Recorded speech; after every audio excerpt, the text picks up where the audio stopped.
Hi everyone, a while ago one of you guys asked the question, could I make a video on reading the skin? How to read the skin.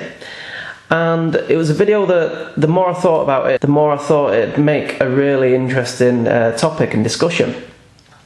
And it was one of those things when I sat and thought about it, reading the skin is one of those things that you tend to do automatically, kind of like driving a car. When you're first learning to drive a car, you're thinking about changing gears and indicating, checking your mirrors and all the rest of it, and then after a while you just sort of do it. You just go from A to B and you don't really think about it. And that's very similar to tattooing. So I had to have a really good think about this before I made this video, and I broke the subject down into 8 separate categories, which I think are my thought processes behind what I'm checking for before I even tattoo somebody. Now there's probably a lot more than just 8 bullet points that I check for.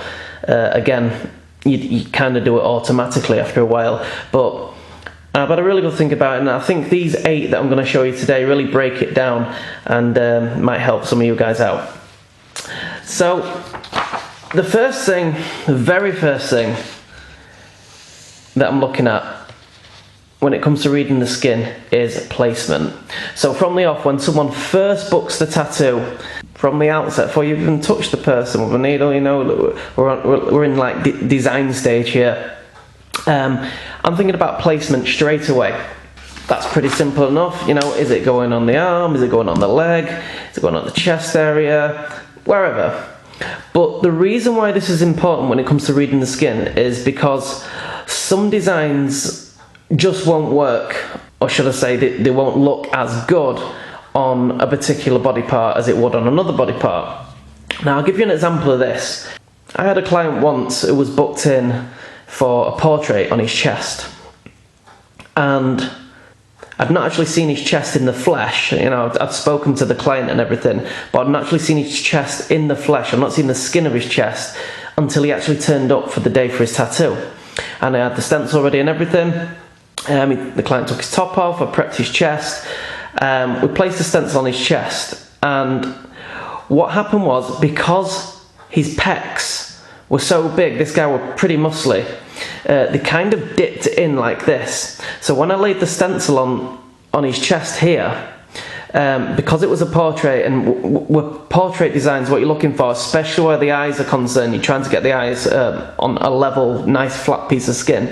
Because his chest went in so much, because his pecs came out, it gave it a really weird effect, kind of like a fish almost. And that was right up until the point of actually putting the stencil on, literally before we were going to start tattooing. And I made him stand, look in the mirror, and I just wasn't happy to continue with the tattoo. And I was just honest with the guy, and I just said to him, look, this is not going to work, because it's going to look it's going to look odd. It's going to look weird when it's tattooed. So I ended up cancelling that day session, because it's not worth taking the money off someone. If you're going to make a tattoo look really weird, it's just going to.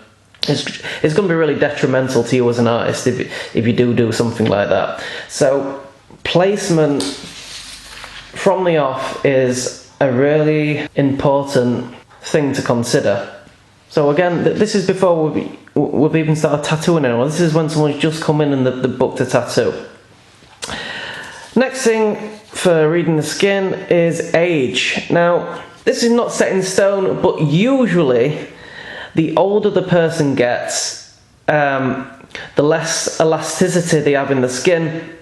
The less elasticity they have in the skin, I personally find it just takes that little bit longer to tattoo. You're doing some nice one-pass lines, maybe you'll need to go over again. Or maybe you are doing some nice one-pass lines, but you find you have to stretch the skin that little bit more to get the ink into where it's supposed to be. And so age can play a factor into it, but again, this is not set in stone, because the older the person, generally speaking, a little harder it is to tattoo them. But that said, I've tattooed a fresh 18-year-old guy and his skin was terrible to tattoo. There was nothing wrong with the skin. Looking at it, the skin looked fine, but it just wouldn't take the ink. And on the flip side of the coin, I've tattooed people, you know, in the 70s, and the skin just takes the ink. So again, all these rules, they're not set in stone, but the generalisations. But it's definitely something I take into account before I tattoo when it comes to reading the skin.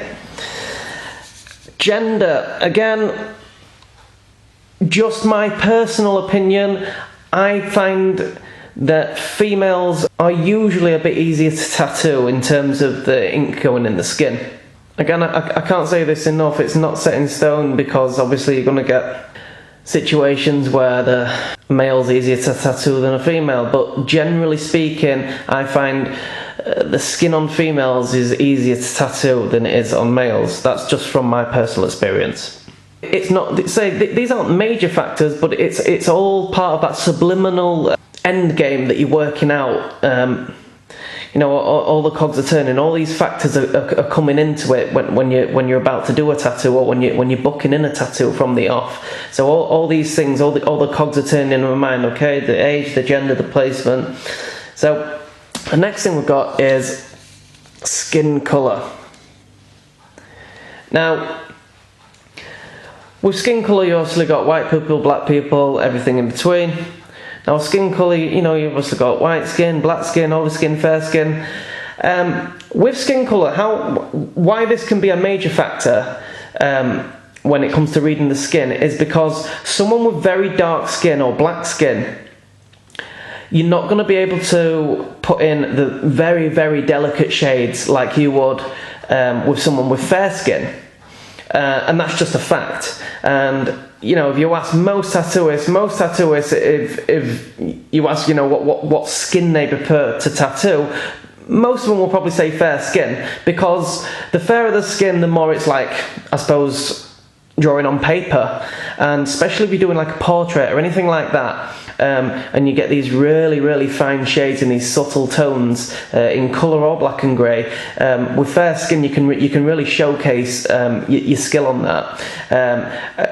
When someone's skin's going more olive, you know, they've been in the sun quite a bit, or they're just naturally tanned, then you're going to have to start rethinking these subtle shades, because more often than not, if someone's very, very dark skinned, you're not going to get these subtle shades.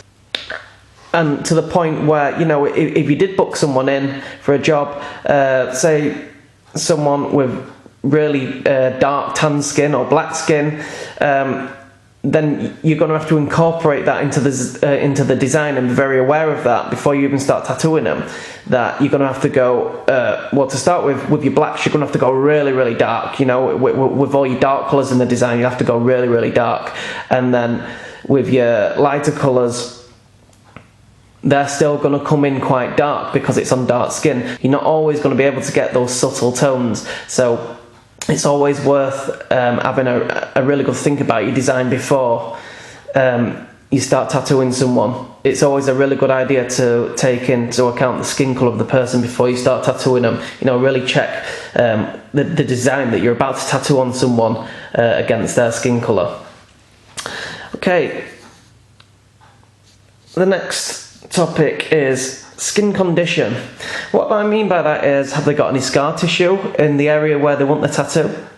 Have they got any moles? Generally speaking, it's a pretty bad idea to tattoo over any moles, really, especially raised ones, any red ones, you know, red birthmarks. One of the reasons, this is a little bit off topic, but one of the reasons why it's a really bad idea to cover moles, even if the moles that are just flat, you know, is because if you tattoo someone over a mole and you cover this mole, and you've done some, like, I don't know, some like really dark design over it or whatever, and you've covered it with ink, if that mole in the future was to change colour, that person doesn't know that mole's changing colour, which is the first, obviously, one of the first signs of it could be something quite sinister like skin cancer. So that's why, as well, it's also it's not a brilliant idea to tattoo over moles, amongst other reasons as well.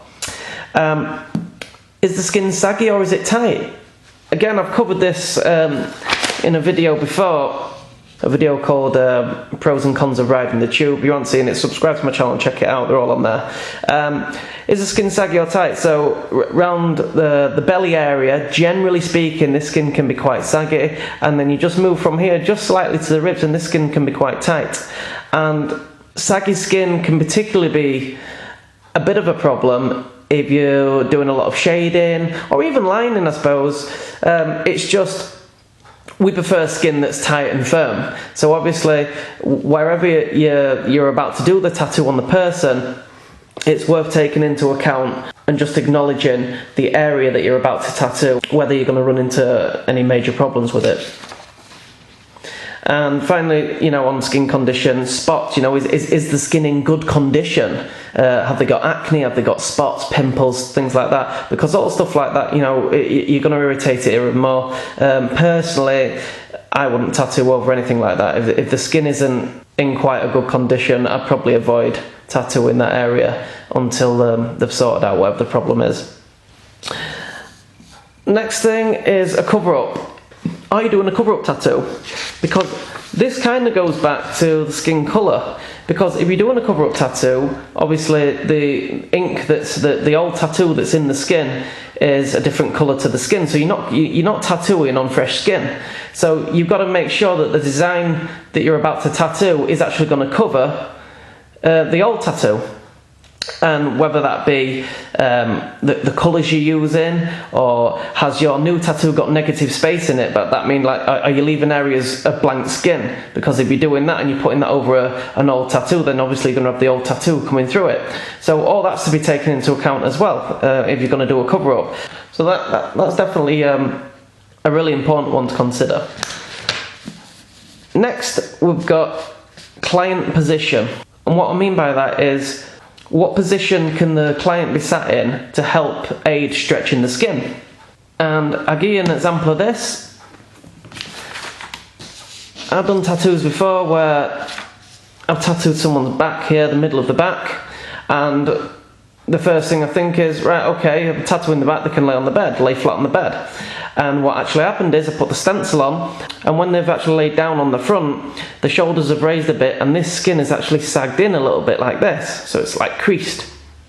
And that can make things just a little bit more difficult when you're trying to stretch the skin, you know. So if you've got this skin like sagging in a little bit like this and you're constantly trying to stretch. So when I get a client like this and I get a job that's kind of working against me, I'll give the client the option, say, you know, do you want to sit upright on a chair? So then I'll use like a massage chair where the client can actually sit upright and lean forward on the massage chair, and then that way, instead of the skin like sagging inwards, it actually stretches out and it aids you in the stretching, and it makes the job just a hell of a lot easier. So I definitely want to consider all to do with this reading the skin. And finally, we've got prepare to adjust. It's always important to remember, no two people are the same when it comes to tattooing. Everybody is as different as the skin they're wearing. And we've got rules which generally apply, you know, a generalization, but when it comes down to it, no two people are the same, and what might work for one person might not work for the other. So always be prepared to adjust, you know, don't just say, well, you know, this has worked before, so I'm doing it now regardless. Like, this technique's worked before, so I'm just going to do this technique regardless, even though this technique that you're doing now is not working. Always be prepared to adjust and always be prepared to learn. And we take these 8 bullet points into consideration when it comes to reading the skin.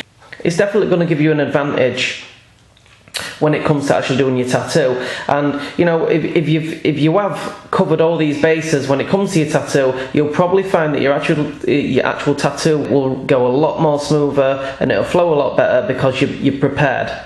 Because if you overcome these bullet points before you even tattoo the person, then it leaves a lot less room for error. So if you've liked this video, guys, don't forget to hit the like button and subscribe to my channel, and there'll be some more videos coming soon. Cheers, guys!